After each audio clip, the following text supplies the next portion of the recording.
Welcome back to the channel. If you guys watched the previous video that I talked about a lot of different attachment changes that are impacting your loadouts, one thing I did mention is the rear grips are currently broken, and that was kind of a half truth. We're going to go ahead and break down how it actually works, because some of them are working, some of them are not, and you're going to want to know which ones you should be using depending on the weapon class you're trying to actually use it on. If you do enjoy the video, learn something new, please do me a favor, hit the like button. Goal on today's video is 10,000 likes, so hopefully you can help me crush that number. If you're brand new, looking to find your way back from more Call of Duty content, just double check, make sure you are subscribed with notifications on, because we are on the road to 900,000 subscribers. Let's go ahead and get into it. So when I did the initial testing, I only just went to the last one and I said, hey, this is the way it works. I'm going to go to the last one. This should be the biggest discrepancy, whether it's positive or negative, because the aim down sight should be the biggest, and then it should have the biggest drawbacks, but at least we'd be able to see the difference in ADS speed. I said it was about 10% worse, which ends up being true, but when you end up testing it across all different various weapon types, and you test each of the ones that say they help ADS speed, we do end up with a little bit of discrepancy, because some that say they're helping, they hurt, and some that say they're helping, they actually help. So you gotta understand which ones are helping and which ones aren't. I tested this for the MAC-10, the FFAR, the Pelington, and the Tundra, and this becomes particularly important because there are other cons to these attachments as well. One being the Serpent Wrap. You can see that it has a sprint to fire time issue. Does it actually help if it hurts the ADS and vice versa? Does it actually doing what it says? So we're going to talk about that particular stat as well. Let's go ahead and look at kind of how I did this individual testing so you have a better idea on what you're looking for if you're trying to test this yourself. So this first one is pretty straightforward. Usually what I do is I land, I put up one of those little barricades, and what I look for is on the screen, you can see that it says mount with a little R3 icon right here on the screen. Obviously, I can't make it too much bigger without kind of making it so it's just a little bit hard to work with, but you can kind of see the idea there. So you can see the background movement. It kind of has a little bit of a shifting. And then pretty much when it stops shifting is right around there. There's two different ways. I usually put a little timer so it kind of shows exactly that distance. So you kind of have an idea, all right, cool, it moved that amount. So you have an idea of how far it's actually progressing. So if it goes there, we know that it goes there, boom.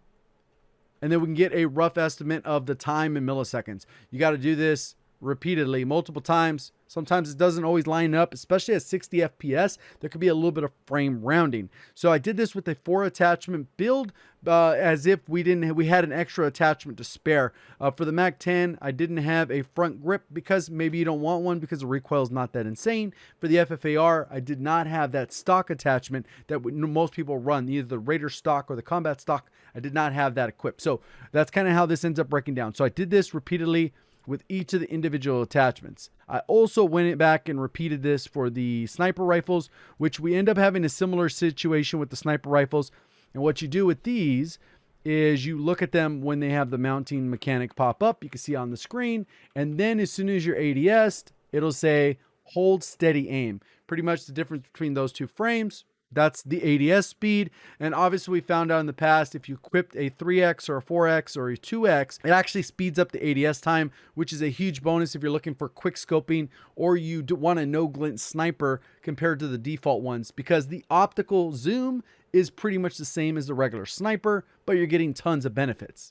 Pretty much what we do for sprint to fire time, this is how you're going to test that. You can see on the screen, there are no crosshairs except for the little white dot in the middle of the screen. I chose this spot specifically so it's really easy to spot. I go 1 frame forward, you can see the crosshairs start to emerge, and then you can continue the motion until the ammo is fired, and pretty much the time between that and that's how you get the sprint to fire time, and then you end up with the results. I generally like to include the testing portion in the video just so you kind of have a better idea of where I'm getting the information. I'm not just pulling it out of thin air, not crediting someone because somebody might have done the testing. And this is pretty much how it breaks down. These are all the times in milliseconds for the 3 or 4 attachments. With the snipers, I only used 3 attachments. I didn't do a mag. And then we end up with these individual ADS times all the way across the board.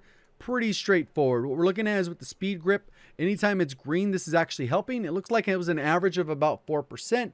Obviously at 60 FPS, there's only a certain amount of accuracy because there is frame rounding. Obviously, once troop game data maybe jumps in, he'll be able to look at it. Maybe they'll fix it eventually where they all do what they're supposed to. But as of right now, you can get a little bit more precision, but the most part is proof of concept that they are actually helping, and there is a consistent helping all the way across the board of about 4%, give or take, depending on that frame rounding. When it comes to the drop shot, it is actually hurting. So for the Mac 10, instead of 234 millisecond ADS, it actually slows it down up to 250, which is about a 7% decrease. So you can see that the average ended up being 7% worse for the Mac 10, FFAR, Tundra, and Pelington. We get the SASR Jungle, and we end up with the same exact scenario, about a 9% over across the board. This one ended up being the same number for the Tundra, but because it could land on the same frame, it ends up being one of those frame rounding scenarios, but give or take about 9-10% at that value. The Serpent Rep is actually helping. You can see that it brings down the ADS speed significantly for the 234 all the way down to 208, and this could help significantly if maybe you want to drop an attachment to make up for the significantly slower ADS time of the FFAR, because they change the magazines to actually work where they do slow you down the way they're supposed to. Or maybe you want to use it with the AUG because you're going to use the different optic. There's different ways you can go with that, but at least it gives you a heads up on how this works. So that one's about a 9-10% difference. You can see 7.75, so I'll say 8% maybe, but you saw about a 10% difference. But like I said, frame rounding could throw this up or down a little bit more, but proof of concept, it is helping about twice as much as we saw with the regular speed grip. But it does come with the drawback, which is the sprint to fire time. We'll get to that right now. Airborne elastic, you can see that it is also hurting by about 10%, so definitely not the one you should be using.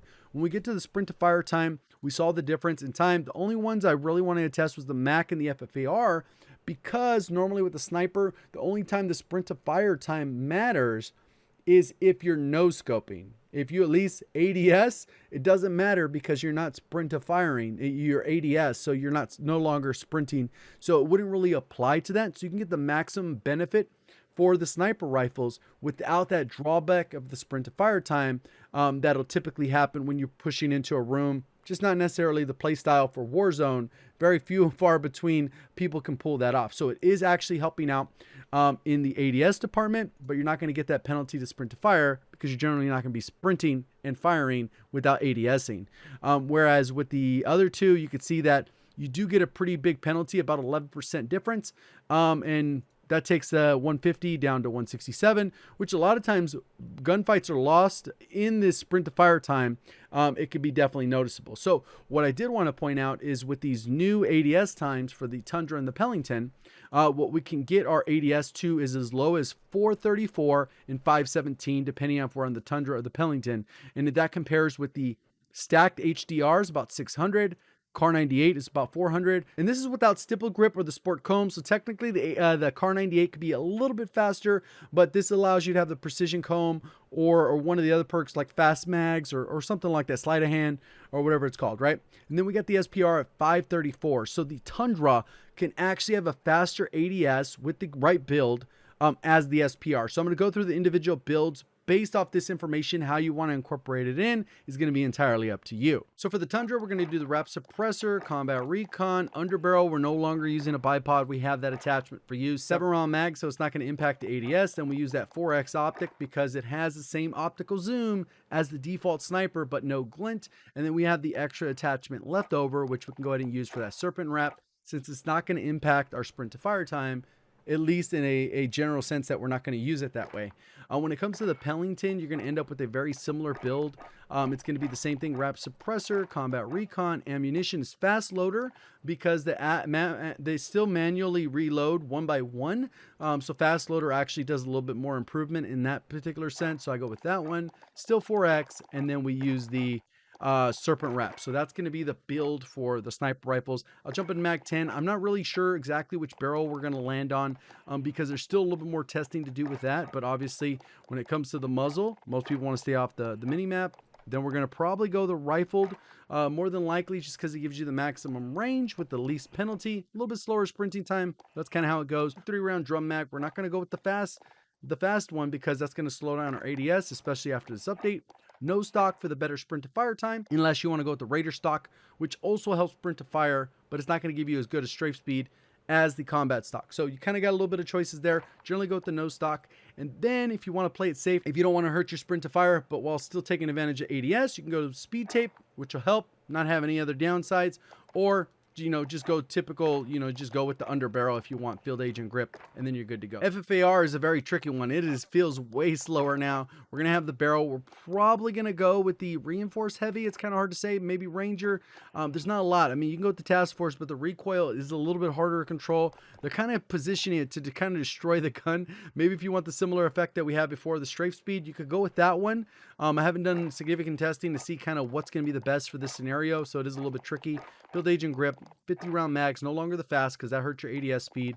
And then we got either the CQB pad or the Raider stock, which obviously is going to help our sprint to fire. And then that's pretty much it. You don't really need a speed tape or anything else unless you kind of maybe want to swap some out and you're going to use this point blank. You don't really care about the recoil because you're stacking this with maybe an AUG or an AMAX or something like that. If you enjoyed the video, learned something new, please do me a favor, hit the like button. If you're brand new, want to find your way back, double check, make sure you are subscribed with notifications on. Appreciate all the support on the channel. Thank you for watching. As always, have a great day.